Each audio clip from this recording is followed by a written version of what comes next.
Well, I got asked a question of what's an intention and why would we want to paint with an intention rather than just flowing freely and painting whatever? And short answer is there's no wrong way. And if that works for you to just paint without any purpose, that's totally fine. In fact, I do that as a part of my regular practice.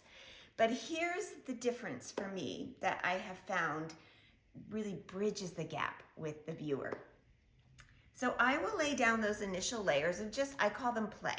There's no purpose, no intention. It's sort of a multifaceted process where that play gets me warmed up, gets my mind in the creative flow, and just gets me loose.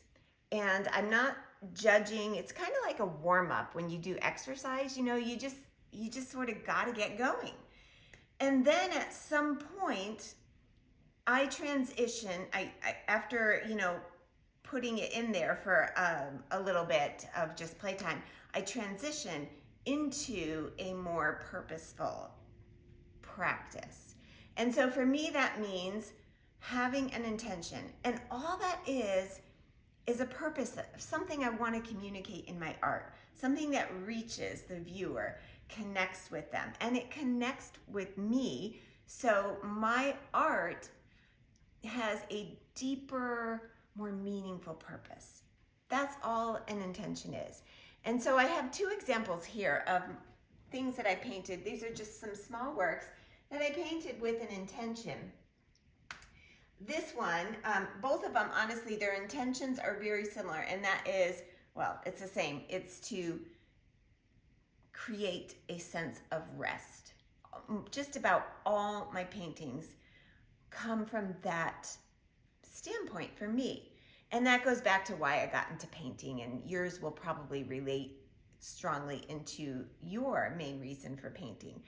But for me, I need to create a sense of peace, rest, that sort of thing that can promote maybe healing, all of that. And then my colors are chosen from there.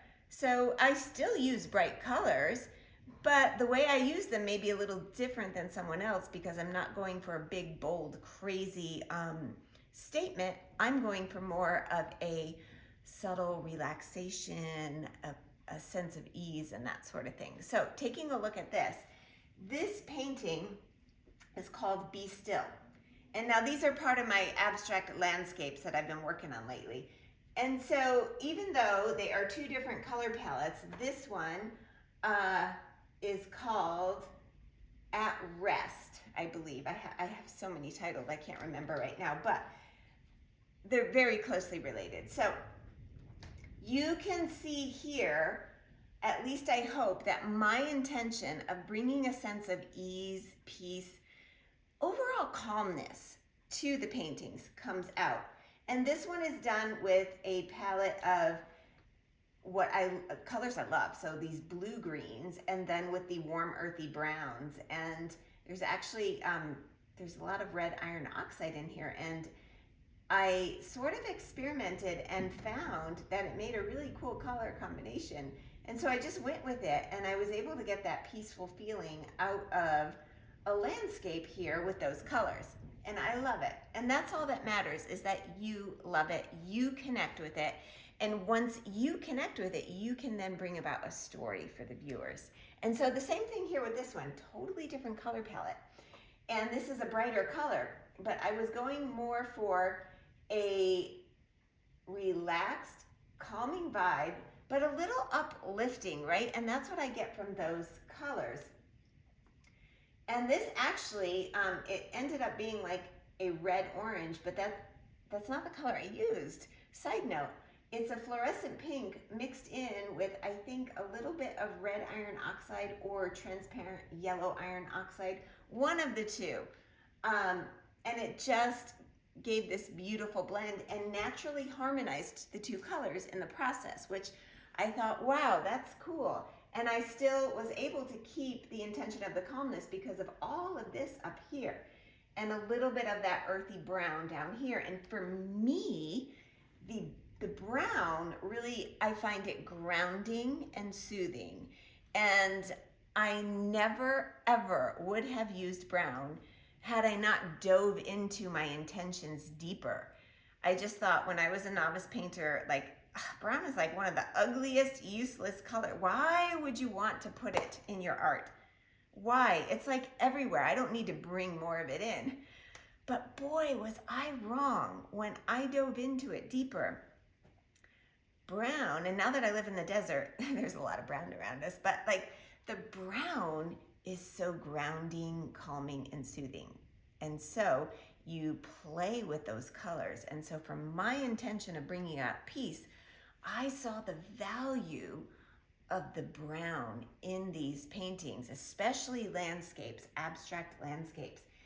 It grounds us, and then you can put whatever color you want up there to play off of that mood that you were looking for. And you can see these are two different colors, two different moods, but yet they work. And the colors in this section here are what soothe and calm down and give that feeling of, oh, I wanted the feeling of, oh, I can rest. It's the end of the day. It's a sunset.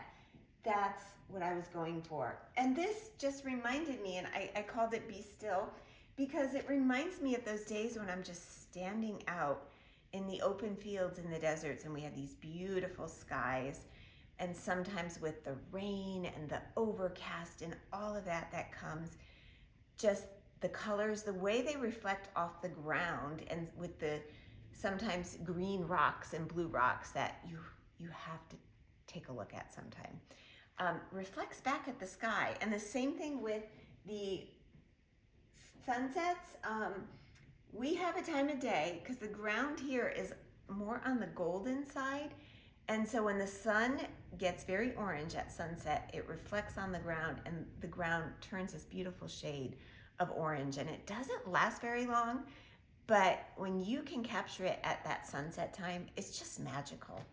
And all of this gets wrapped into my intention. So that's why I paint with an intention. And if you are looking to create art that is deeper, has a deeper connection with people, I would look into having an intention that, one, speaks to yourself, because it connects you at a deeper level with your art.